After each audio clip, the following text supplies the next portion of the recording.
이해숙 사무총장님의 그 콘서트고 열정적인 활동에 제가 한다는 것이 굉장히 부끄러운데, 안녕하십니까. 요즘 요리기에 대해서인 몽씨가 한 TV에 나와서 이런 말을 하던데, 자신이 한 음식을 먹고 감동해주는 사람들, 그 기분에 중독돼서 요리를 한다고. 저는 김밥으로 시작해서 이 이상 맛있다고 해주는 립 서비스에 철없이 중독돼서 초탕도 끓이고 또 된장찌개도 끓이고 그렇게 정신없이 하다 보니 어느새 여기까지 오게 되었습니다. 김밥 1번지를 알고 계실 텐데 정확히는 구윤희 밥상 김밥 1번지입니다. 부산 그 경남권에 직영 매장 한 28개, 가맹점 22개를 두고 있고 그 구윤희 밥상의 구윤희라고 합니다. 다시 한번 인사드리겠습니다. 저는 98년도 IMF 금융대란을 맞이했던 그점 모호가 내동시장 한 평도 안 되는 노점상 그곳에서 제가 살림잘하던 전업주 프로였던 제가 창업을 하게 되었습니다. 1,000원짜리 김밥으로 경제 불황에 힘들어하던 많은 사람들에게 아마 큰 밥심이 되지 않았을까 하는 생각도 해보고요. 성공의 기준이 뭔지 정의할 수는 없지만 흔히들 지금의 우리 회사를 바라보는 시선들의 대부분이 성공의 모델이라고들 하십니다.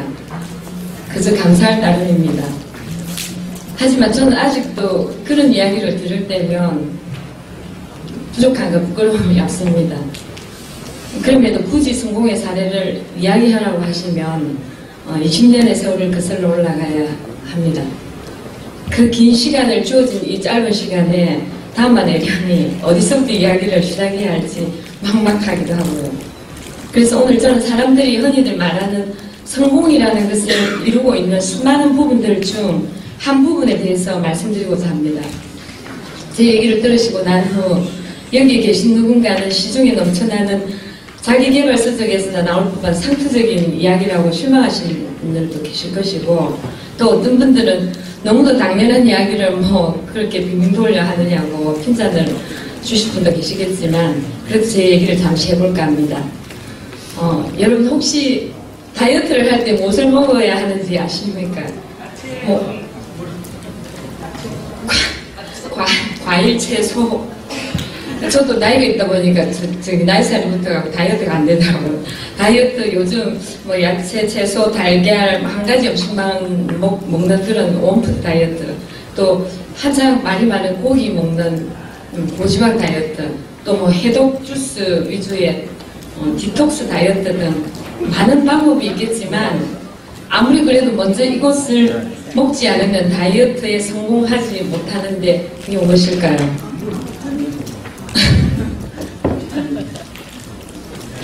그것은 바로 살을 빼겠다는 마음부터 먹어야 한다는 것입니다.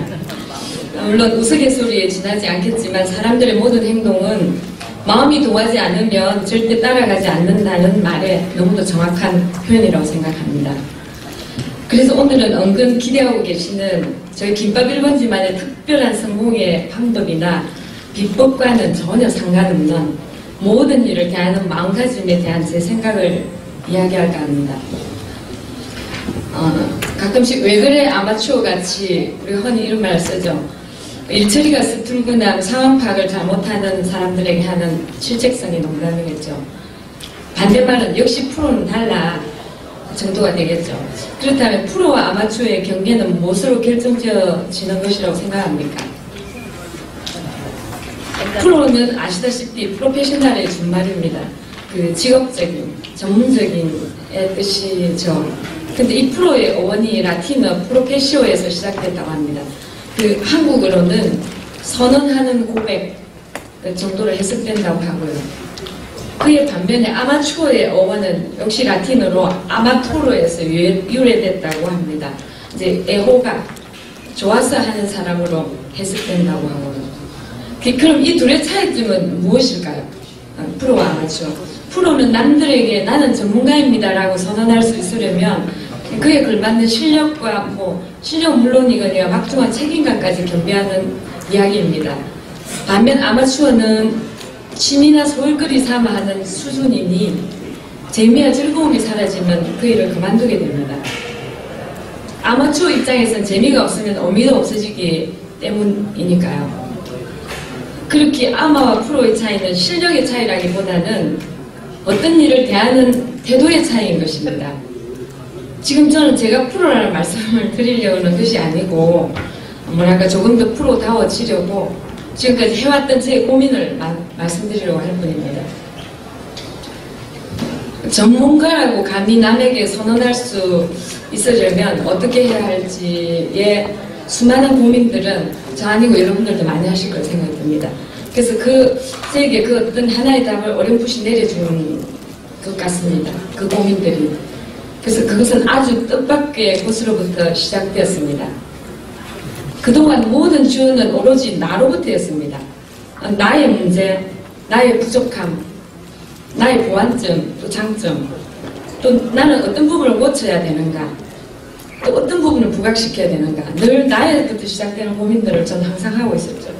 이런 나에게 주어진 문제점들에 대한 고민들은 일정 부분의 발전은 가져왔었겠지만 이내 한계점에 도달하게 되었습니다.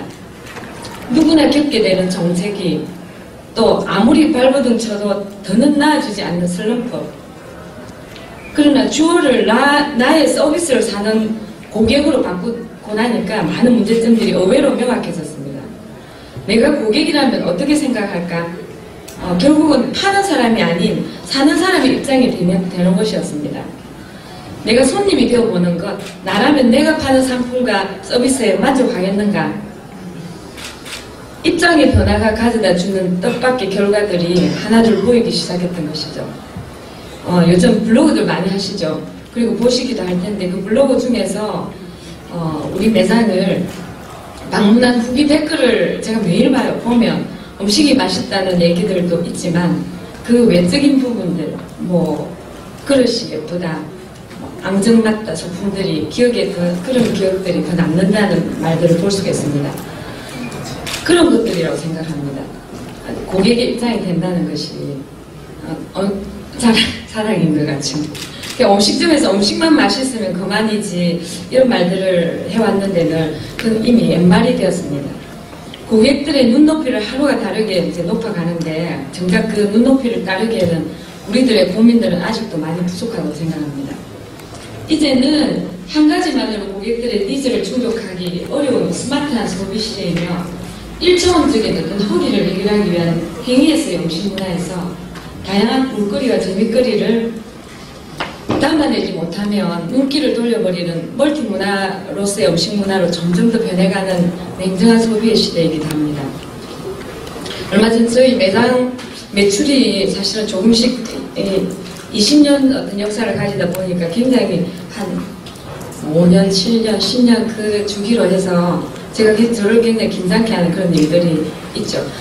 매장의 매출이 조금씩 줄어드는 걸 이제 제가 느끼면서 고민을 많이 한 적이 있었는데, 그 매출이 줄어들면 당연히 이제 이익도 줄어드니까 그때 저는 직원들의 반대를 무릅쓰고 상차림의 메뉴 수를 늘리고 또 음식의 퀄리티를 더 많이 높였습니다.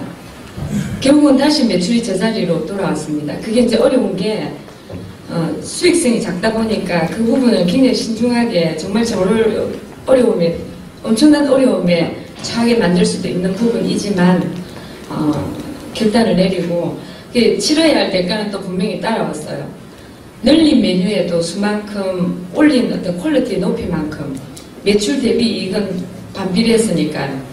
여기에 대차는 아마추어의 발상과 또 어떤 프로의 발상에 대해 저는 생각해 봤습니다. 줄어든 이익을 비관해야 할지 아니면 늘어난 손님을 기뻐해야 할지 어떤 것이 성공한 사람들의 생각일까? 저는 과감히 후자를 택했습니다. 그 이유는 음식을 드시고 나가시는 고객님들의 만족한 모습에서였습니다. 우리 매장을 방문한 고객님들 사이에서 회사들 우리 매장에 대한 기분 좋은 뒷담화들의 상상. 전 가끔 이럴 때 승리감에 취하곤 합니다. 내가 고객들을 이겼구나 하는 나만의 통쾌한 승리. 일명 젊은이들은 잡복이라고 하죠, 요즘. 그 하나를 얻으면 하나를 내어줘야 한다는 이치를 알면서도 실행하기는 정말 그 쉬운 일이 아니라는 걸 여러분도 아실 건데, 그렇다고 제가 성인군자처럼 도도하게 또 어떤 스스로 선택한 결과에 대해서 마냥 덤덤하게 넘길 수 있었던 근반은 또 아닙니다. 그 썰이고 아픈 속을 그저 나만의 잡복으로 감췄을 뿐이죠. 결국 무엇인가 판매한다는 것은 하나를 내어주고 하나를 얻는 행위들입니다. 상품을 팔든 서비스를 팔든 궁극적으로 사는 사람들의 마음을 얻는 것이 최후의 목적이겠죠. 그러니 마음을 얻기 위해서는 마음을 줘야 하는 것이 당연한 이치일 테고요. 경제학에서 이제 나오는 고리타분한 재화 용역 그런 논리로 접근하게 되면 그 이면에 깔려있는 참뜻을 이해하기가 점점 힘들어질 것이라고 저는 생각합니다. 그래서 제가 내린 사고 파는 행위의 결론은 이것입니다. 자신의 마음을 팔아서 상대편의 마음을 사는 것.